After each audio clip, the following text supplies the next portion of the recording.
ಹೇಗಿದೆ? ಅಕ್ಕ please please ಅಕ್ಕ, ನಿನ್ ಗಂಡನ ಮಗು ನನ್ನ ಹೊಟ್ಟೆಲಿದೆ, ನನ್ನ ಹೊಡಿಬೇಡಿ. ನನಗೆ ನಿನ್ನಿಂದ ಡಿವೋರ್ಸ್ ಬೇಕು.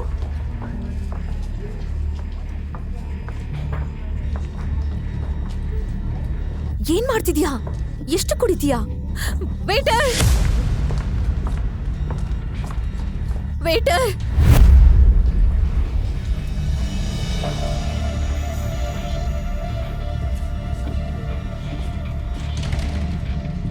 ವೇಟರ್, ಇನ್ ಸಾಕು ಹೋಗಪ್ಪ. ಡ್ಯಾನಿ, ದಿಶಾ, ಇವಳನ್ನ ರೂಮ್ ನಂಬರ್ 607 ಕರ್ಕೊಂಡು ಹೋಗಿ. Room number 607? ಆದ್ರೆ ಅದು ಬೇಗ. ದಿಶಾ, ನೀನು ಅವನ ಜೊತೆ ಹೋಗು. ನಾನು ATMಗೆ ಹೋಗಿ ಸ್ವಲ್ಪ ಹಣ ತರ್ತೀನಿ. ಓಕೆ? ಅನಿಕಾ ಕೂಡ ದಿಶಾ ವಿರುದ್ಧ ಸಂಚು ರೂಪಿಸ್ತಿದ್ದಾಳ. ಆ ರಾತ್ರಿ ದಿಶಾ ಸಂಪೂರ್ಣವಾಗಿ ಮಧ್ಯದಲ್ಲಿ ಮುಳುಗಿದ್ಲು. ಅವಳ ಹೆಜ್ಜೆಗಳು ಅಲುಗಾಡ್ತಾ ರೂಮ್ ಕಡೆಗೆ ಹೋಗ್ತಿದ್ವು.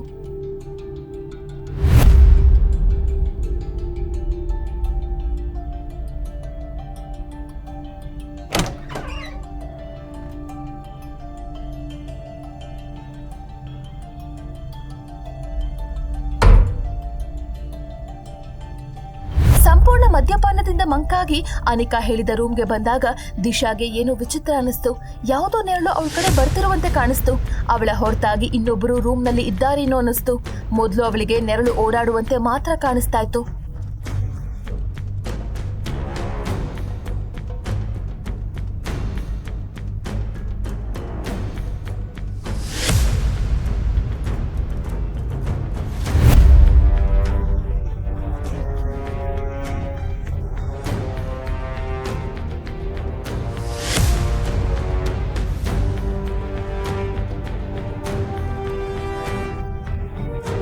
ಆದ್ರೆ ಅಚಾನಕ್ಕಾಗಿ ಆ ನೆರಳನ್ನ ನೆಲದ ಮೇಲೆ ಸ್ಪಷ್ಟವಾಗಿ ನೋಡಿದ್ಲು.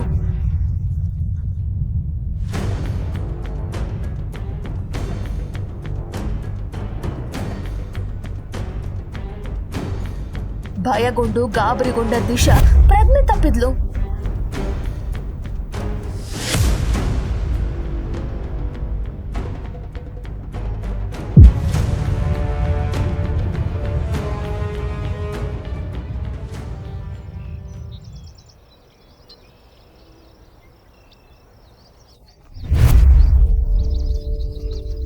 ಮರುದಿನ ಬೆಳಗ್ಗೆ ದಿಶಾ ಎದ್ದಾಗ ಅವಳ ತಲೆ ಸಿಡಿತಾ ಇತ್ತು. ಹಿಂದಿನ ರಾತ್ರಿ ಅವಳು ತುಂಬಾ ಕುಡಿದ್ರಿಂದ ಹೋಟೆಲ್ ರೂಮ್ಗೆ ಹೋದ ನಂತರ ಏನಾಯ್ತು ಅನ್ನೋದನ್ನ ಅವಳು ಮರ್ತು ಹೋಗಿದ್ಲು. ಹಾಸಿಗೆಯಿಂದ ಎದ್ದು ನಿಲ್ಲಲು ಪ್ರಯತ್ನಿಸಿದಾಗ ಅವಳ ಹೊಟ್ಟೆಯ ಬಳಿ ಏನೋ ಭಾರವಾಗಿರುವಂತೆ ಅನಿಸ್ತು. ತನ್ನ ಊದಿಕೊಂಡ ಹೊಟ್ಟೆಯನ್ನು ನೋಡಿ ದಿಶಾ ಆತಂಕಕ್ಕೆ ಒಳಗಾದ್ಲು. ಸಂಪೂರ್ಣ ಭಯದಲ್ಲಿ ಅವಳು ಕನ್ನಡಿ ಮುಂದೆ ಓಡಿದ್ಲು ಮತ್ತು ಅವಳು ನೋಡಿದ ದೃಶ್ಯ ಅವಳನ್ನ ಸಂಪೂರ್ಣವಾಗಿ ಬೆಚ್ಚಿ ಬೀಳುವಂತೆ ಮಾಡ್ತು. ಅವಳ ಭುಜ ಮತ್ತು ಬೆನ್ನಿನ ಮೇಲೆ ವಿಚಿತ್ರ ಗುರುತುಗಳಿದ್ವು. ಹಿಂದಿನ ರಾತ್ರಿ ಭಾರಿ ಮದ್ಯಪಾನ ಮಾಡಿದ ದಿಶಾ ಜೊತೆ ಏನೋ ಸಂಭವಿಸಿತ್ತು. ನಮ್ಮ ಕೆಟ್ಟ ಕನಸಲ್ಲೂ ಊಹಿಸಲಾಗದಂಥದ್ದು.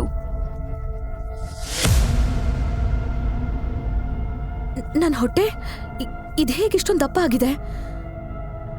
ನನ್ನ ಭುಜದ ಮೇಲೆ ಈ ಗುರುತುಗಳು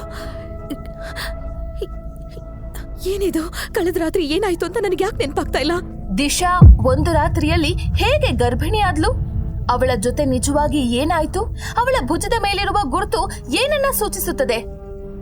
ಅನಿಕಾ ಕೂಡ ಇದರಲ್ಲಿ ಸೇರ್ಕೊಂಡಿದ್ದಾಳ? ದಿಶಾ ತನ್ನ ಮೆದುಳಿಗೆ ತುಂಬಾ ಒತ್ತಡ ನೀಡಿ ನೆನಪಿಸಲು ಪ್ರಯತ್ನಿಸಿದ್ಲು. ಆದ್ರೆ ಕಳೆದ ರಾತ್ರಿ ಬಗ್ಗೆ ಎಲ್ಲವೂ ಮಂಕಾಗಿತ್ತು. ನನ್ನ ಫೋನ್ ಅವಳು ತನ್ನ ಫೋನ್ ನೋಡಿದಾಗ ಅನಿಕಾಳ 45 ಮಿಸ್ಡ್ ಕಾಲ್ಗಳು ಬಂದಿರೋದು ಗೊತ್ತಾಯ್ತು. ಅಷ್ಟರಲ್ಲಿ ಅವಳ ಫೋನ್ ಮತ್ತೆ ರಿಂಗ್ ಆಯ್ತು. ಅಯ್ಯೋ, ನೀನ್ ಎಲ್ಲಿದೀಯಾ? ನಿನ್ನೆ ರಾತ್ರಿಯಿಂದ ನಾನು ನಿನ್ನನ್ನು ಹುಡುಕ್ತಾ ಇದ್ದೀನಿ.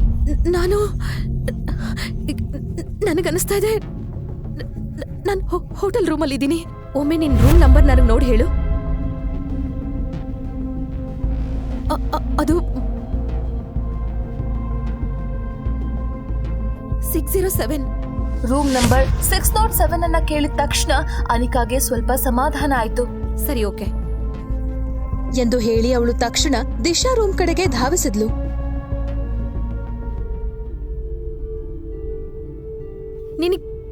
ನಿನಗೇನಾಯ್ತು? ಯಾಕೆ ಹೀಗಿದೀಯಾ? ಮತ್ತೆ ನಿನ್ ಹೊಟ್ಟೆ ಇಷ್ಟ್ ದಪ್ಪ ಹೇಗಾಗಿದೆ? ನಾವು ತಕ್ಷಣ ಡಾಕ್ಟರ್ ಬಳಿ ಹೋಗ್ಬೇಕು.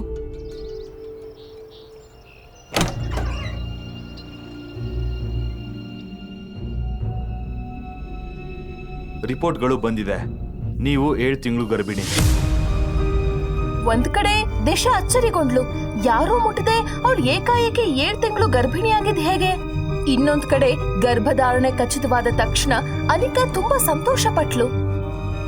ದಯವಿಟ್ಟು ಅನಿಕಾ ನನಗೆ ಹೇಳು, ನಿನ್ನೆ ರಾತ್ರಿ ನನ್ನ ಜೊತೆ ಏನಾಯ್ತು? ನಾನು ಎಲ್ಲವನ್ನೂ ಹೇಳ್ತೀನಿ ದಿಶಾ, ಆದ್ರೆ ನನಗೊಂದು ಷರತ್ತಿದೆ. ಯಾವ ಷರತ್ತು? ಅನಿಕಾ ಷರತ್ತನ್ನ ಕೇಳಿದ ನಂತರ ದಿಶಾ ಹೇಳಿದ್ಲು, ನೀನ್ ಏನ್ ಹೇಳ್ತಾ ಇದೀಯ ಅನಿಕಾ?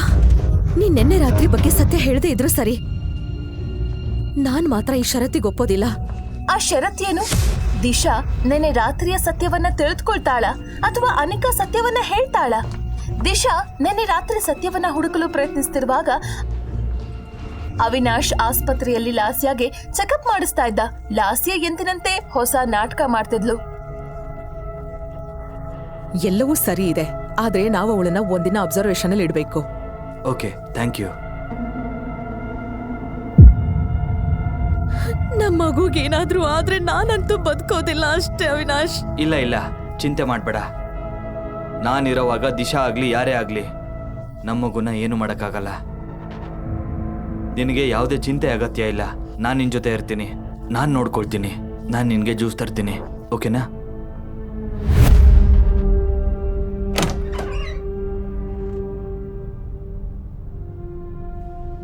ಫೋಟೋಗಳು ಇನ್ನು ಯಾಕೆ ಬಂದಿಲ್ಲ? ಮೇಡಮ್, ಹುಡುಗಿ ಇಲ್ದೆ ನಾವು ಫೋಟೋಗಳನ್ನ ಹೇಗೆ ಕಳ್ಸೋದು? ನಾವು ಇಡೀ ರಾತ್ರಿ ಹುಡುಗಿಯನ್ನ ಹುಡುಕ್ತಾ ಇದ್ವಿ, ಆದ್ರೆ ಸಿಗ್ಲಿಲ್ಲ. ಇವಳು ಎಲ್ಲಿಗೆ ಹೋದ್ಲು ಅಂತ. ಅವಳು ಸಿಕ್ಕದ ಮೇಲೆ ನಾನು ಅವಳಿಗೆ ಪಾಠ ಕಲಿಸ್ತೀನಿ. ಅದೇ ಸಮಯಕ್ಕೆ ದಿಶಾ ಫೋನ್ಗೆ ಒಂದು ಮೆಸೇಜ್ ಬಂತು. ರೂಮ್ ನಂಬರ್ 602ರಲ್ಲಿ 10 ಜನರು ನಿನ್ನ ಮೇಲೆ ಅಟ್ಯಾಕ್ ಮಾಡಲು ಕಾಯ್ತಿದ್ದಾರೆ ಮತ್ತು ಅವರನ್ನ ಲಾಸೆ ಕಳುಹಿಸಿದ್ದಾಳೆ ಅಂತ. ಏನು? ಆದ್ರೆ ನೀನ್ ಯಾರು? ನಿನಗಿವೆಲ್ಲ ಹೇಗ್ ಗೊತ್ತು?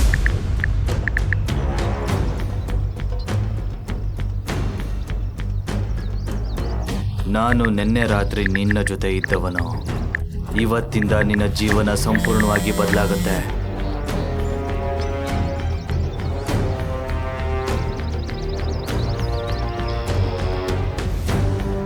ಈ ಎಲ್ಲ ಪ್ರಶ್ನೆಗಳಿಗೆ ಉತ್ತರ ಬೇಕು ಅಂದ್ರೆ ಈಗಲೇ ಪಾಕೆಟ್ ಎಫ್ಎಂ ಅಪ್ಲಿಕೇಶನ್ ಡೌನ್ಲೋಡ್ ಮಾಡಿ ಮತ್ತು ಕೇಳಿ ಸೀಕ್ರೆಟ್ ಹಸ್ಬೆಂಡ್.